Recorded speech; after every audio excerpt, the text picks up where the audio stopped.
नमो अरिहन्ताणं नमो सिद्धाणं नमो आयरियाणं नमो वज्रायाणं नमो लोये सवसागुणं सतीर्थवीर प्रभु का जग में प्रवर्ते निज तत्व बोध पाकर सब लोक हर्षे दुर्भावना न आवे मन में कदापि निर्विघ्न निर्विकारी आराधना प्रवृत्ति। शतलेशा विषय पर हमारी चर्चा चल रही है, जिसमें हमने कृष्णलेशा, नीललेशा, कापोतलेशा इन 3 अशुभ लेशाओं की चर्चा की। साथ ही पीत पद्म शुक्ल शुभलेशा की भी चर्चा की। आज हम उसको थोड़ा गुणस्थान की परिपाटी से कर्णानी योग के परिप्रेक्ष्य में भी थोड़ा सा देखेंगे। कल जो हमारी अंत में चर्चा चल रही थी शुभ लेशा की, जिसमें शुक्ल लेशा अंतिम शुक्ल लेशा में क्या बताया था कि पुण्य प्रमाण जो भी सामग्री मिलती है उसमें जीव संतुष्ट रहता है। कलर कौन सा बताया था? सफ़ेद कलर। एक बड़ी ट्रेजेडी है वर्ल्ड के अंदर कि जिसके पास जो भी चीज़ है वो उससे सेटिस्फाई नहीं। सेटिस्फाई क्यों नहीं है? सबको क्या लगता है कि हमारे से ज़्यादा दूसरे के पास अच्छी चीज़ है या अच्छा वैभव या अच्छी बाहर की संपदा है, लेकिन जीव वर्तमान में जिसके पास जो है उससे सेटिस्फाई नहीं है। क्यों सेटिस्फाई नहीं है? क्योंकि अन्य की कल्पना करता है, अन्य वस्तुओं को पाना चाहता है। वर्तमान में जो हमारे पास है उसकी ओर तो लक्ष्य करता नहीं। जैसे हमारे पास जितना कुछ भी प्राप्त है, चाहे अब आध्यात्मिक दृष्टिकोण से भी थोड़ी चर्चा करें तो हमारे पास जितना भी क्षोभक्षम है वर्तमान में, जितना भी प्राप्त है वर्तमान पर्याय में, उतना ही पर्याप्त है।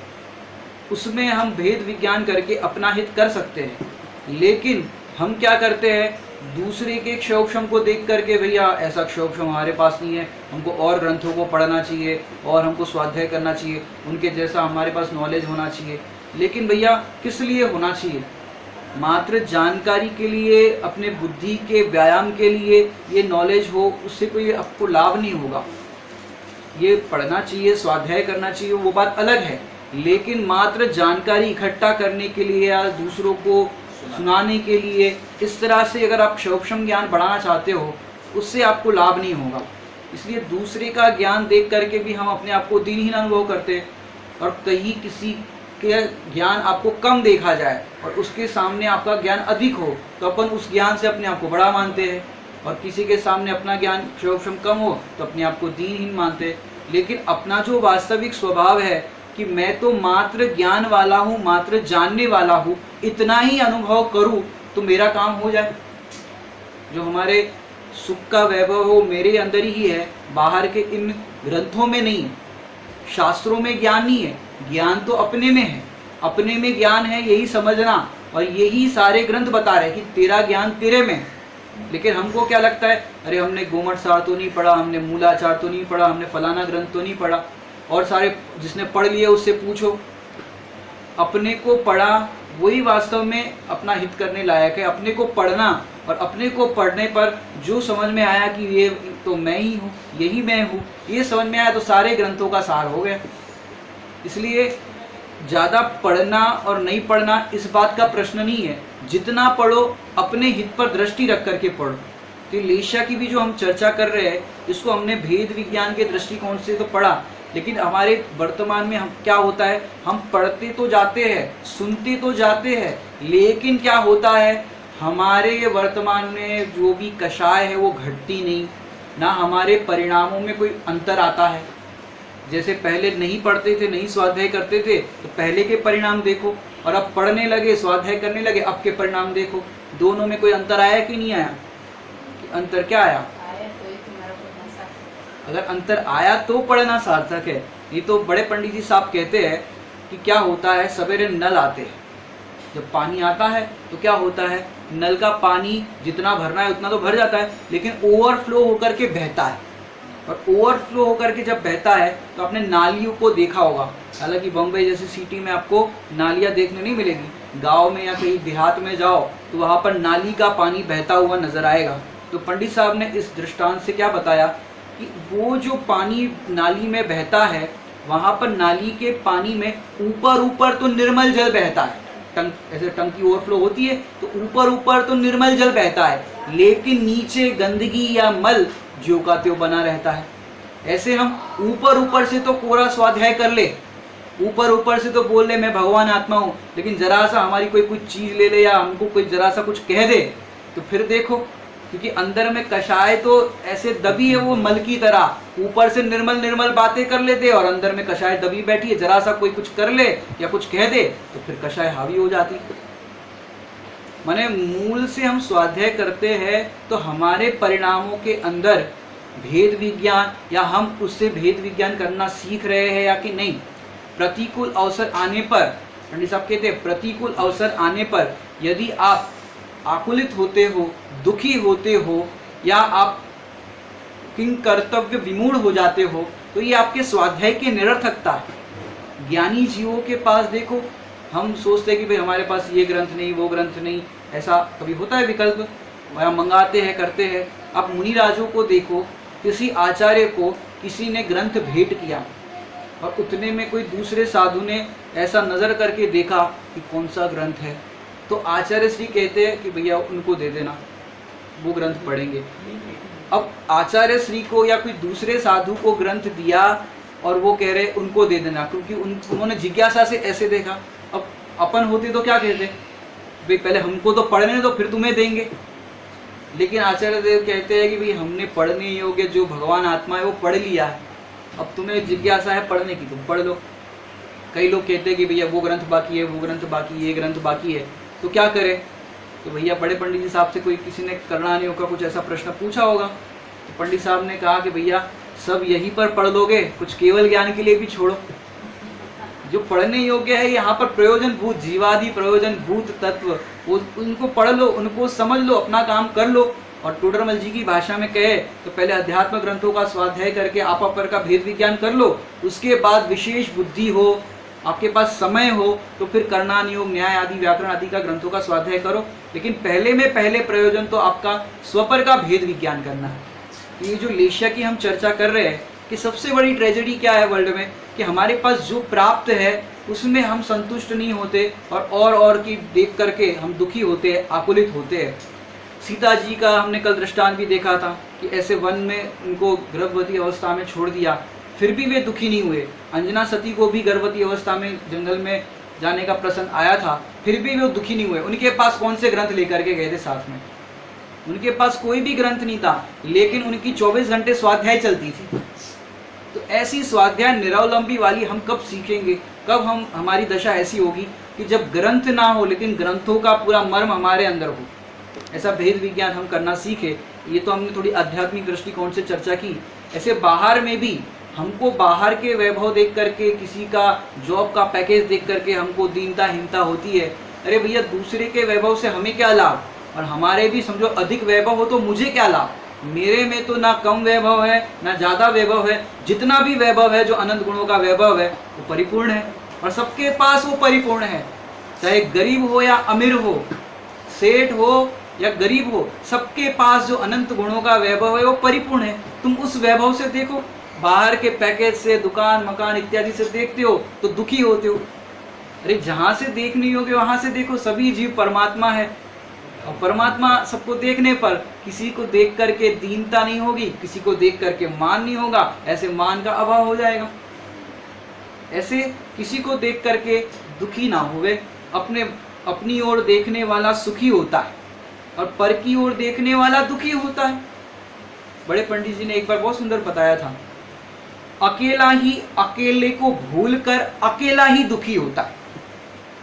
पंडित साहब बताओ सुखी कैसे होगा, कि अकेला ही अकेले को समझकर अकेला ही सुखी होगा, अकेला ही होगा। तो भेद विज्ञान अकेले को ही करना है कि मैं एकाकी एकत्व लिए सभी ही आते। और बाहर में कहे तो तन धन को साथ ही समझा था, ये भी छोड़ चले जाते। अब कोरोना के अंदर देखो, करोड़पति सेठ भी हो लेकिन बाहर में सब्जी लेने जा नहीं सकते तो नहीं जा सकते, बाहर में सब सब्जी वाले अगर बंद है तो फिर नहीं जा सकते, दूध भी नहीं मिल सकता तो नहीं मिल सकता। करोड़पति हो तो क्या होता है, बाहर की व्यवस्था तो उदय की सबकी एक सी होगी। तो इस उदय के अंदर हम भेद विज्ञान करना सीखे, ये हमारे स्वाध्याय की सार्थकता है। और आपको बात करें थोड़ा सा अपन कर्णानियोग परिप्रेक्ष्य से भी देखें, उससे पहले बाबूजी का एक बहुत सुंदर वाक्य है, बाबूजी युगल जी साहब का, कि ज्ञानी परिस्थितियों की शिकायत नहीं करते, पुण्य प्रमाण संतुष्ट रहते। जो शुक्ल लेशा की बात हम कर रहे हैं ना, परिस्थितियों की शिकायत नहीं करते, क्योंकि परिस्थितियां बदलना नहीं है, उन परिस्थिति में अपनी मनस्थिति बदलना है। क्योंकि परिस्थितियां तो जैसा उदय होगा वैसी परिस्थिति होगी, चाहे कोई तीर्थंकर हो, चक्रवर्ती हो, नारायण ही क्यों ना हो, उनके भी बाहर में जैसी परिस्थिति होती है, उदय होता है कर्म का, वैसा परिस्थिति होती है। अब 7 दिन तक पारसनाथ पर पत्थर पड़ने थे, पड़े, उस परिस्थिति को कौन बदल सकता है? 7 दिन तक नहीं बदल सके। आदिनाथ मुनिराज को 6 महीने तक आहार की चर्या के लिए वो निकले, अब विधि नहीं मिलना थी तो कौन विधि मिलाए? 66 दिन तक वाणी का नहीं खिरना था तो कौन खिरा दे? तो बाहर में जो उनका उदय है, उन उदय को तो कुछ नहीं बदल सकते, लेकिन उस परिस्थिति में हम अपनी मनस्थिति बदल करके भेद विज्ञान कर सकते हैं। तो ये ज्ञानी हर परिस्थिति में अपनी मनस्थिति व्यवस्थित रखते हैं, इसलिए वो भेद विज्ञानी होते हैं और दुखी नहीं होते। अब हम थोड़ा कर्णानियोग के दृष्टिकोण से थोड़ी चर्चा करेंगे। लेशा संबंधी विशेष जानकारी देना चाहते हैं तो वो अपने जानकारी में रखिए। ये लेशा जो होती है 6 प्रकार की जो बताई, ऐसे तो बहुत प्रकार की होती है, वो आप ग्रंथों में देख लेना, ठीक है। हम संक्षिप्त में इस विषय को समझ रहे हैं। तो देखें तो लेशा अंतर मुहूर्त में बदल जाती है। किसी की भी कोई भी लेशा हो तो अंतर मुहूर्त में बदल जाती है, जैसे परिणाम बदलते हैं अंतर मुहूर्त में, ऐसे लेशा भी बदल जाती है। और देखें तो लेशा मारणा में भाव लेशा की विस्तृत चर्चा की गई है। कहाँ पर? जो 14 मारणाओं का प्रकरण है उसमें लेशा मारणा में आपको विस्तृत चर्चा इसकी मिलेगी, वो आप ग्रंथों में देख सकते हो। और देखें तो बर्नी जी ने एक बताया था, क्योंकि इसमें द्रव्य लेशा और भाव लेशा की भी थोड़ी चर्चा करेंगे, कि जो काली चींटी होती है और लाल चींटी होती है, तो लाल चींटी की उन्होंने कही पीत लेशा होती और काली चींटी की कही कृष्ण लेशा होती। लेकिन यदि भाव लेशा की, ये तो द्रव्य लेशा की अपेक्षा से बात की, यदि भाव लेशा की अपेक्षा से चर्चा करें तो लाल चींटी है वो मांसाहारी और काली चींटी है वो माने शाकाहारी कहे तो कहना हो तो वो बाहर के कलर की अपेक्षा से कहे तो उसमें लेशा का इस तरह से अंतर आता है, और भावों की अपेक्षा कहे तो अंतर आता है। और दूसरी अपेक्षा से यदि वैमानिक देव की कहे तो विमानवासी देवों में भाव व द्रव्य लेशा दोनों समान रहती है। द्रव्य लेशा किस प्रकार कि द्रव्य लेशा में देखा जाए तो शुक्ल लेशा, उनका जो रंग की अपेक्षा से देखा जाए तो श्वेत रंग होता है उनका देवों का, और दूसरा उनका भावों की अपेक्षा से भी कहे तो उनकी शुभ परिणाम वाली लेशा होती है देवों के अंदर। तो भावों से भी शुभ लेशा और द्रव्य से भी शुभ लेशा, इस प्रकार होता है।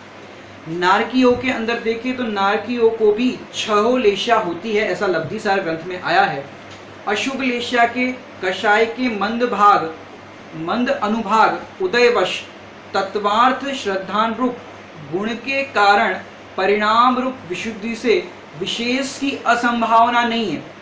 पर नारकी जीवों के लिए कहा, मुख्यता से कहा जाए तो उनको ये अशुभ लेशा होती है नारकियों को, लेकिन जब सम्यक्त्व की दशा होती है तो उसके अंदर भी कृष्ण लेशा का जो परिणाम है, उस कृष्ण लेशा के परिणाम के अंदर भी जो निम्न क्वालिटी वाला जो कृष्ण लेशा का परिणाम होता है, जैसे काले रंग में भी बहुत तरह के काले होते हैं, एकदम डार्क वाला काला, लाइट वाला काला, लाइट वाला काला, तो इस तरह से एकदम निम्न लाइट वाला काला हो, उसी अपेक्षा से कृष्ण लेशा में भी जो निम्न क्वालिटी का समझो मंद परिणाम हो तो उस परिणाम में सम्यक दर्शन हो जाता है।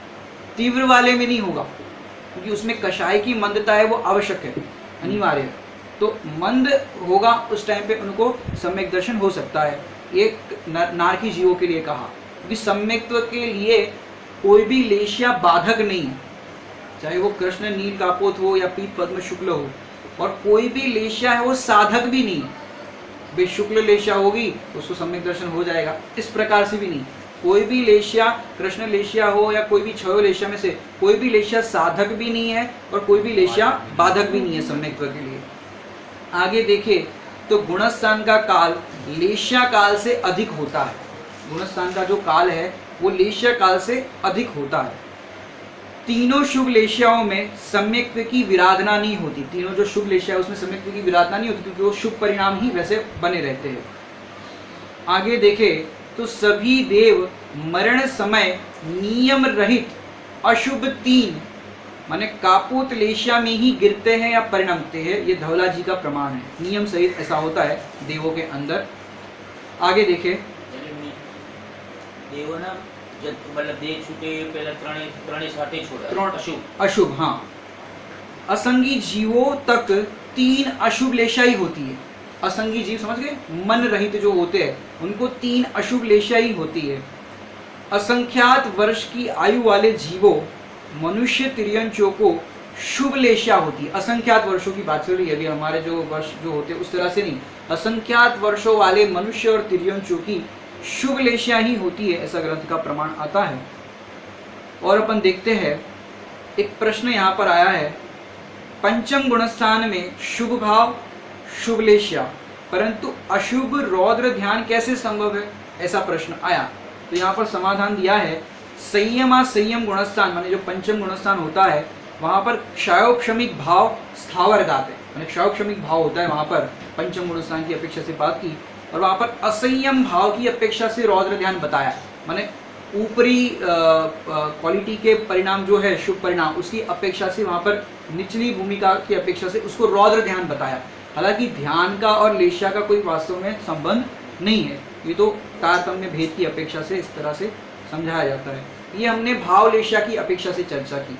अब द्रव्य लेशिया की अपेक्षा से अपन देखें तो अपर्याप्त काल में शुक्ल व कापोत लेशिया ही होती है। अपर्याप्त समझते हो, पर्याप्तक और अपर्याप्त, जिसकी पर्याप्ति पूरी हो जाती है जन्म की जो होती है, तो अपर्याप्त काल में शुक्ल और कापोत लेशिया ही होती है और जब पर्याप्ति पूरी हो जाए तब वो लेशिया परिणमन हो जाती है। ये धवला जी ग्रंथ का प्रमाण है। नरक गति में 3 अशुभ द्रव्य लेशिया ही होती है, ऐसा राजवार्तिक में आता है। अभी अपन ने 6 लेशिया देखी थी ऊपर में, वो भाव लेशिया की अपेक्षा से अपन ने चर्चा की थी। द्रव्य लेशिया के अंतर्गत देखे तो नरक गति में 3 अशुभ द्रव्य लेशिया होती है, ऐसा राजवार्तिक ग्रंथ में उसका उदाहरण आया है। अब देखिए तो भवन व्यासी, व्यंतर और ज्योतिषी के 6 द्रव्य लेशिया होती है। भवनवासी, व्यंतर और ज्योतिषी देवों के। और वैमानिक देवों की कौन सी बताई थी कि वैमानिक देव के शुक्ल लेशिया होती है, वैमानिक देव की शुक्ल लेशिया बताई थी। अब आहारक शरीर, ये द्रव्य लेशिया माने वर्ण की अपेक्षा से चर्चा हो रही है। द्रव्य लेशिया माने जो द्रव्य है ना बाहर जो दिखाई देता है उस अपेक्षा से चर्चा है। अब आगे बता रहे हैं आहारक शरीर। आहारक शरीर का नाम सुना होगा, जो भावलिंगी मुनिराज होते हैं तो उनके मस्तिष्क में से एक सफेद का, एक हाथ का पुतला निकलता है सफेद रंग का। तो सफेद रंग का है तो लेशिया का जो हमने कलर बताया था, शुक्ल लेशिया का कलर कौन सा है, सफेद, व्हाइट। तो वो सफेद रंग का पुतला निकलता है। तो यहाँ पर आहारक शरीर की बात की तो आहारक शरीर शुक्ल लेशिया वाला होता है, वो शरीर जो होता है रंग की अपेक्षा से देखा जाए तो। और अब बात करें तो कपाट समुद्गात एक होता है कि जब मरण का समय आता है, अब देखना और गोमठ आदि ग्रंथों में गुणस्थान विवेचन वगैरह में आपको इसकी चर्चा मिलेगी। कपाट समुद्गात माने वो जब अंत समय आता है तो उसका जो समुद्गात होता है तो लोग में उसके प्रदेश फैलते हैं। तो कपाट के आकार माने कपाट होते, दरवाजे होते, उसके आकार का उसका वर्ण बन जाता है। तो इसको यहाँ पर कपाट समुद्गात में कापोत लेशिया होती है।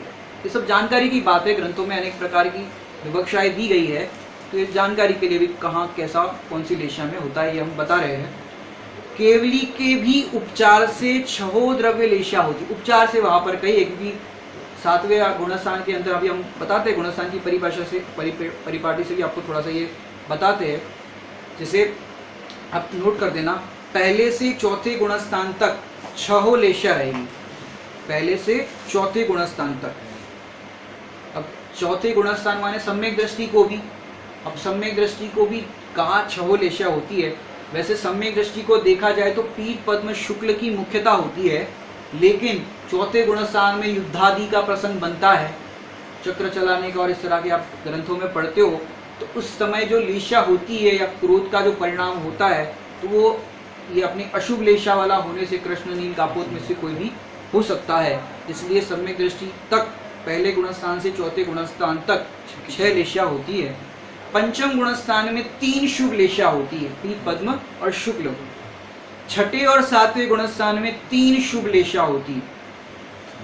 और आगे देखे तो 8वें से 12वें गुणस्थान तक जो श्रेणी का गुणस्थान कहा जाता है, 8वें से 12वें गुणस्थान तक, वहां पर मात्र शुक्ल लेशा कही गई है।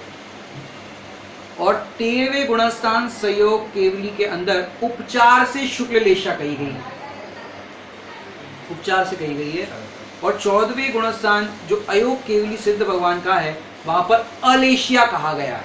अब अलेशिया क्यों कहा सिद्ध भगवान के लिए? हाँ? अलेशिया क्यों कहा? परिभाषा यदि आपने ध्यान से सुनी हो, मिथ्यात्व, कषाय और योगों से रंजायमान, जो मन वचन काय की जो परिणति बताई ना, योगों से रंजायमान परिणति को लेशा कहते हैं। तो मिथ्यात्व तो समझो पहले ही चला गया सम्यक दृष्टि होने पर, और कषाय भी कहाँ चली गई? 10वें गुणस्थान के अंत में वहां पर चली गई। अंतिम क्षीण मोह भी वो जो था वहां पे वो सब भी चला गया। समझो 12वें में क्षीण मोह की अपेक्षा से भी देख लो, वहां पर वो चला गया। अब 13वें के अंदर बचा क्या? घाती कर्म बचे, और दूसरे अपेक्षा से परिभाषा की अपेक्षा से कहे तो योग बचा। अब योग 13वें गुणस्थान में है, और फिर जैसे ही 14वां गुणस्थान हुआ और अयोग केवली सिद्ध अवस्था जब प्रकट हुई, तो वहां पर योग भी निरा जो अंतिम है, तो फिर वहां पर अलेशिया परिणाम, माने लेशा वहां पर नहीं रही। इस तरह से हमने गुणस्थान की परिपाटी से देखा।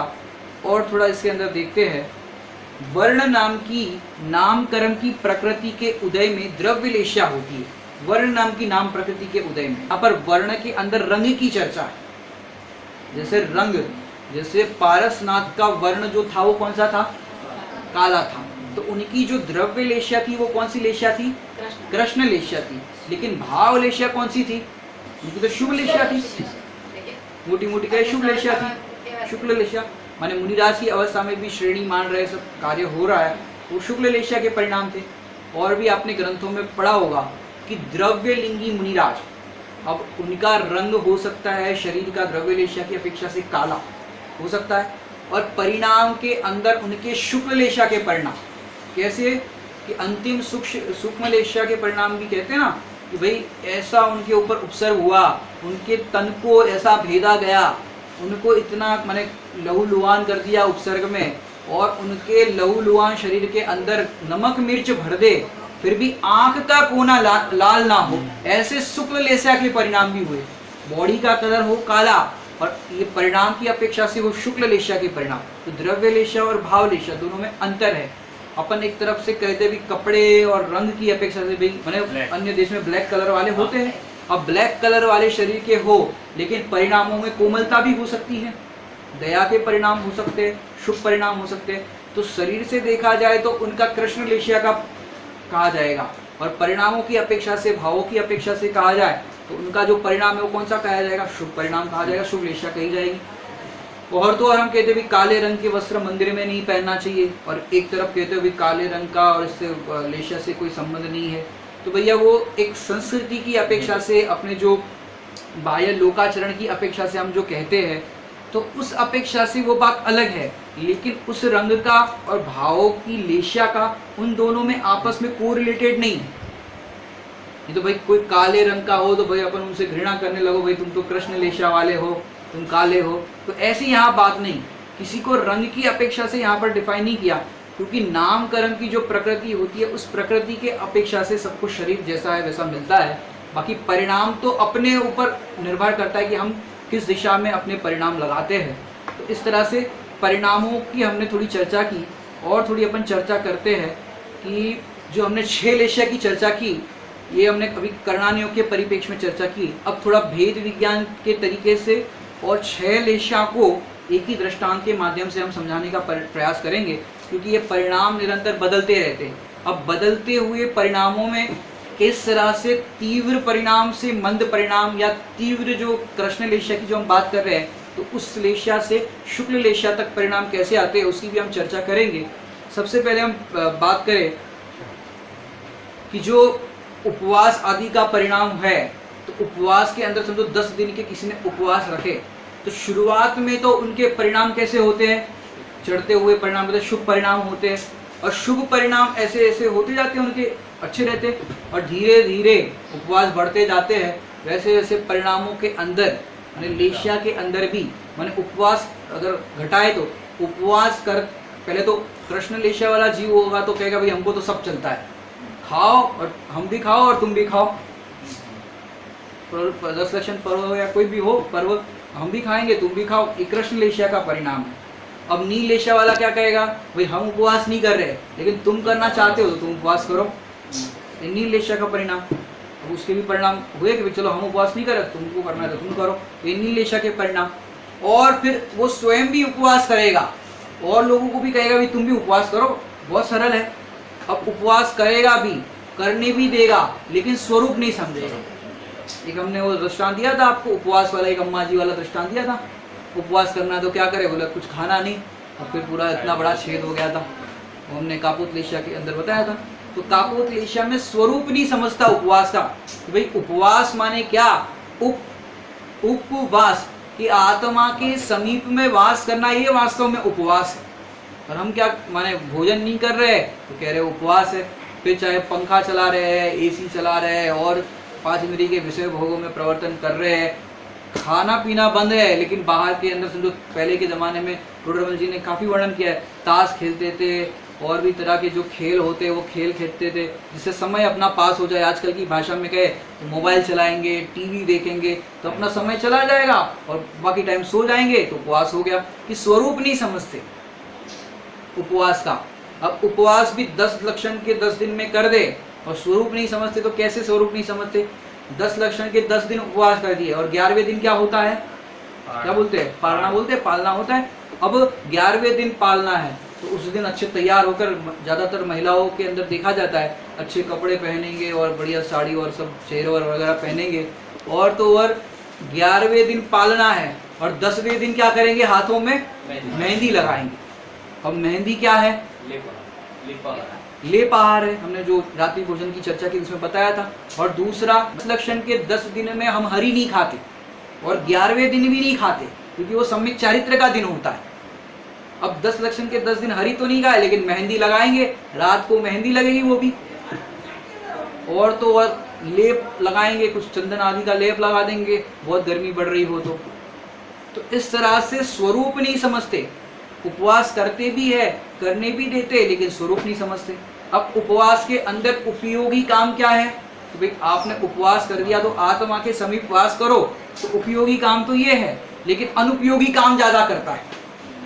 उपवास के अंतर्गत तो अपने आत्मा में वास करना है, लेकिन अनुपयोगी काम ज्यादा करेगा, और जो दूसरे घर में पुराने काम है, अटारे के काम निकाल देगा और कुछ काम कर लेगा, और भी घरों के अंदर काम होते हैं वैसे काम कर लेगा, या अभी जो हमने बताए मोबाइल इत्यादि, टीवी इत्यादि देखने में समय पास कर देगा। तो अनुपयोगी काम ज्यादा करता है। उपयोगी काम है, माने उपयोगी काम कितना करेगा कि भाई सवेरे से पूजा पाठ विधान आदि में बैठ जाएगा, प्रवचन सुनने बैठ जाएगा, तो उपयोगी काम कम करता है और अनुपयोगी काम ज्यादा करता है। लेकिन न्याय नैतिकता पूर्वक करता है कि कोई और अनाचार और इस तरह से अन्याय नीति अभक्ष के कार्य होते हैं, उस तरह से वो नहीं करता उपवास के दिनों में समझो।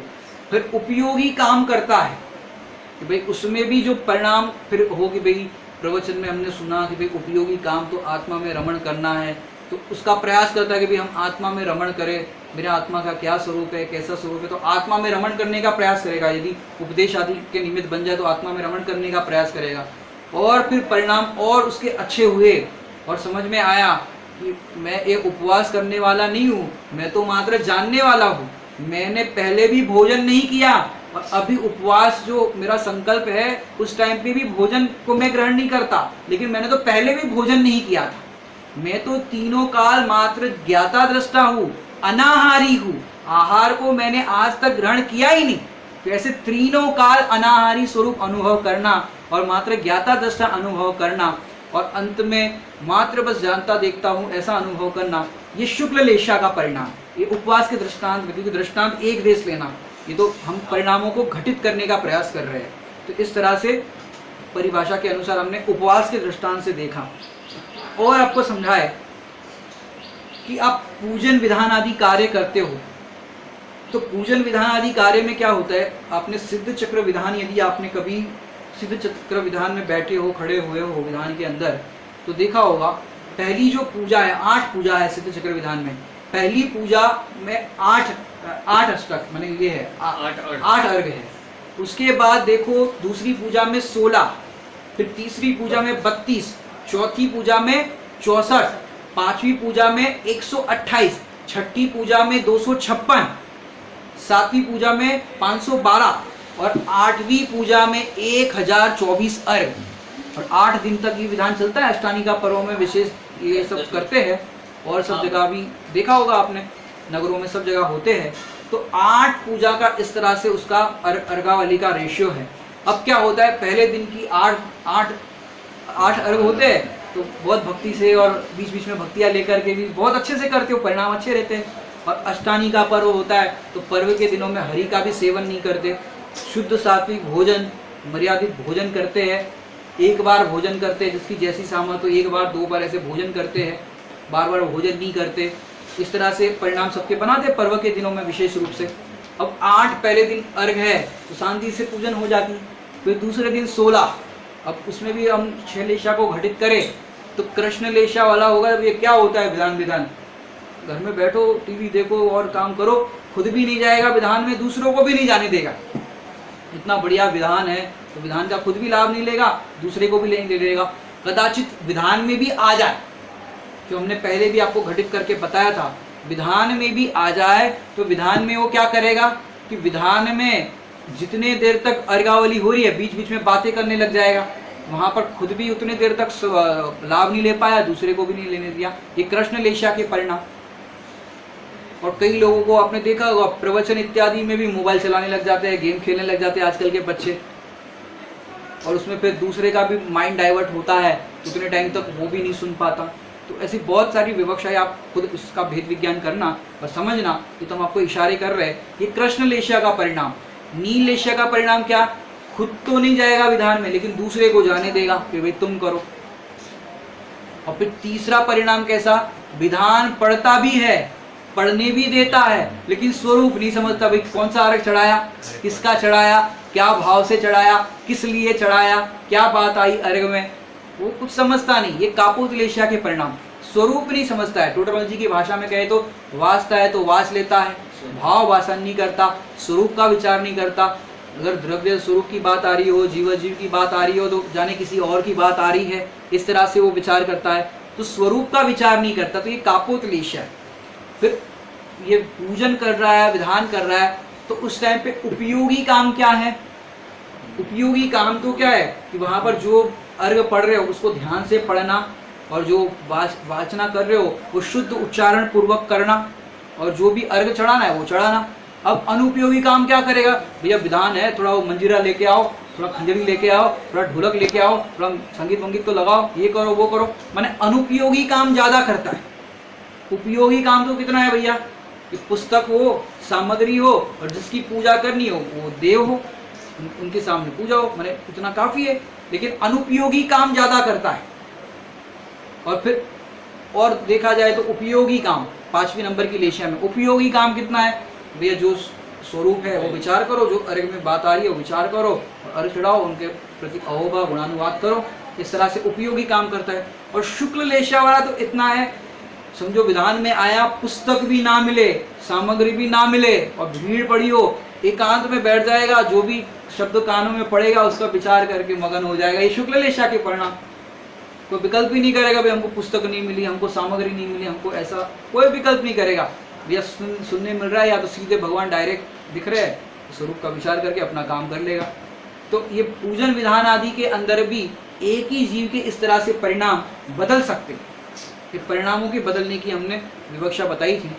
अब आपको थोड़ा सा हम एक दृष्टांत के माध्यम से 6 लेशा किस तरह से फटाफट चेंजेस होती है ये आपको पहचानना है, हम दे करके आपको बताते हैं।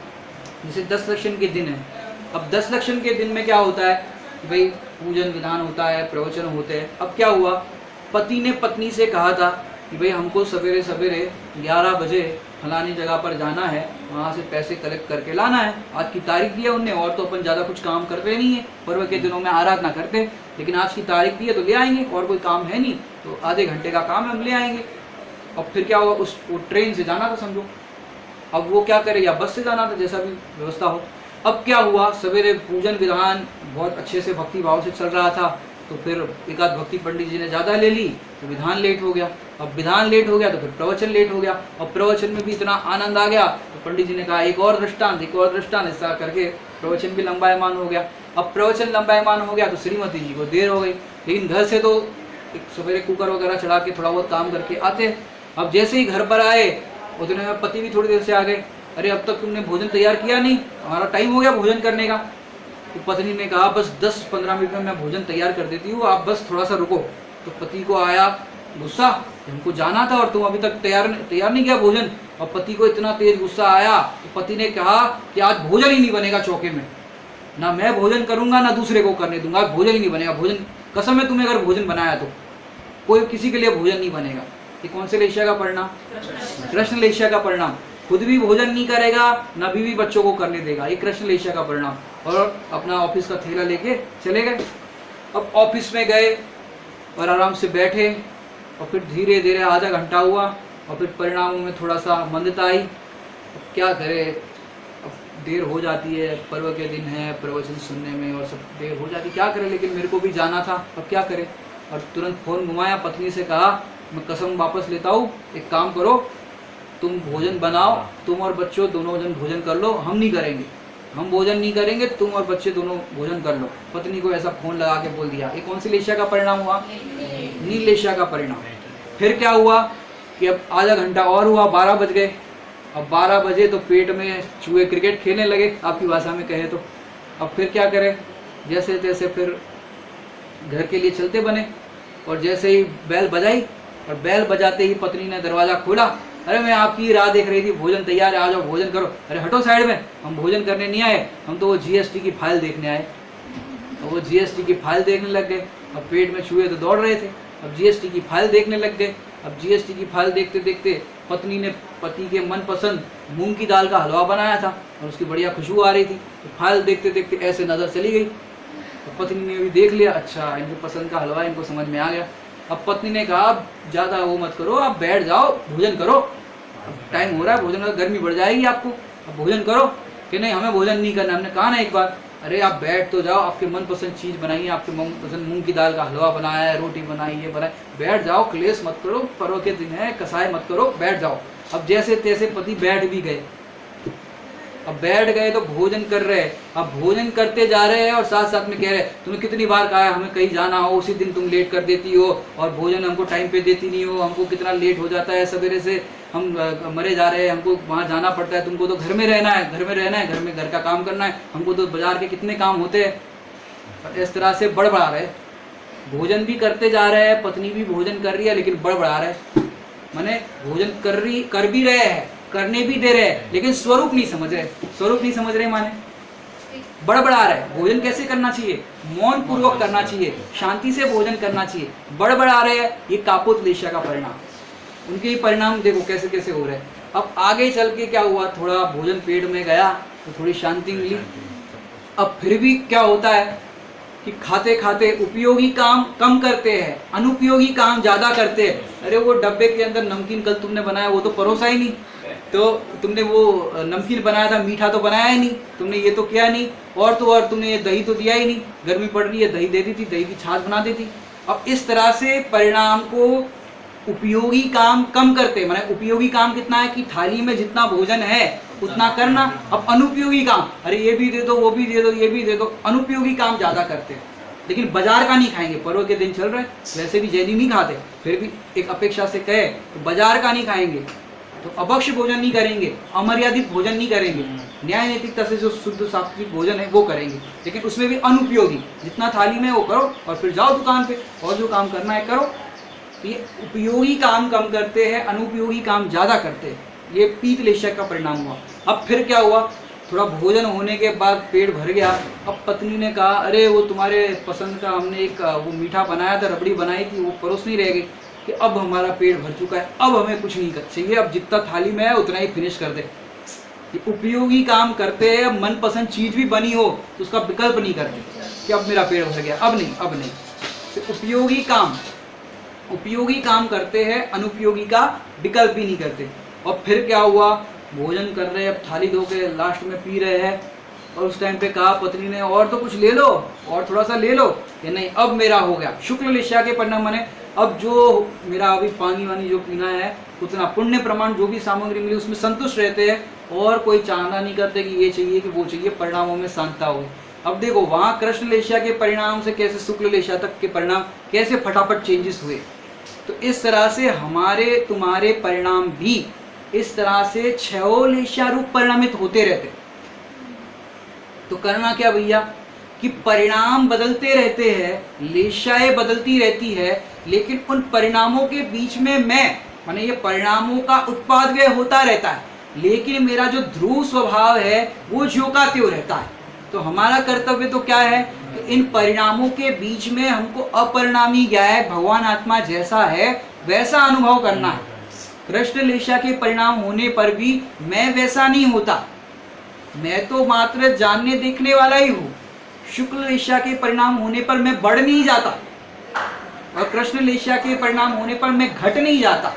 इन बढ़ने घटने वाला है वो मैं नहीं हूँ, मैं तो एक ध्रुव स्वभाव जो रहने वाला है स्वभाव वो वैसा हूँ। बड़े पंडित जी साहब की रचना से कहे सदा ही है। आपको 5 भाव की अपेक्षा से थोड़ा सा समझाते हैं। 5 भाव होते हैं, 5 भाव। तो देखो ये है पारिणामिक भाव, दिख रहा है, ये पारिणामिक भाव, और ये 4 है वो क्या है, औपशमिक, शायोपशमिक, शायिक और औदयिक।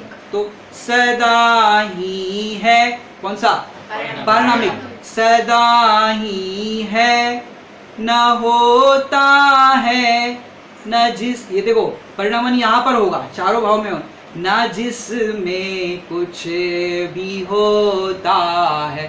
सदा ही है, पारिणामिक भाव सदा ही है, और न होता है, उसमें कुछ नहीं होता, उसमें कुछ भी नहीं होता, वो तो ज्यों का त्यों रहता है। न जिसमें कुछ भी होता है, अगुरु लघुरु ध्रुव ज्ञायक सहज जीवन हमारा है।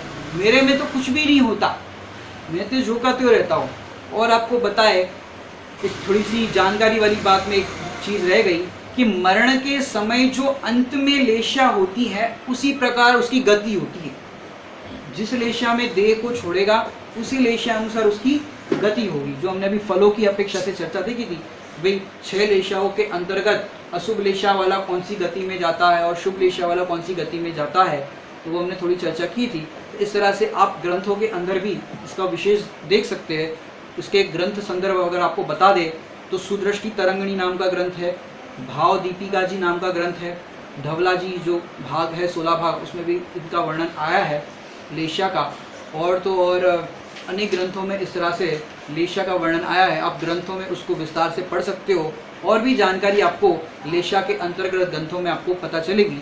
और आप इस तरह से लेशा का हमने बहुत ही संक्षिप्त में और कम समय में, हालांकि विस्तार से चर्चा करने जाए तो बहुत विस्तार हो सकता है, लेकिन जितनी भी हमारे प्रयोजन भूत भेद विज्ञान की कहो या जानकारी भूत समझो, तो ऐसी चर्चा हमने विगत आज 4था दिन है तो 4 दिनों में हमने इस लेशा के विषय पर चर्चा की है। कल हम एक ऐसे विषय पर चर्चा करने वाले हैं जो लेशा का ही इम्पैक्ट है, जिसको कर्णान योग का ही विषय कहा जाता है। यहाँ पर एक अगर दूसरे विषय की अपेक्षा से कहे तो 10 करण, तो उस 10 करण के अंतर्गत हम कुछ करणों की चर्चा करेंगे, वो हम कल की कक्षा में लेंगे। ओम नमः सिद्धेभ्यो।